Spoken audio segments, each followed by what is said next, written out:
এই রে, কখনো সকাল হয়ে গেল। উঠতে হবে তাড়াতাড়ি, স্নান করে পুজোতে যেতে হবে। তাড়াতাড়ি উঠি, যাই যাই, স্নান করে আসি। ইদি জল এত ঠান্ডা কেন? এত ঠান্ডায় কেমনে স্নান করব?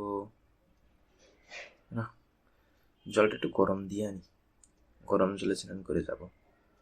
তাও দেরি হয়ে যাচ্ছে।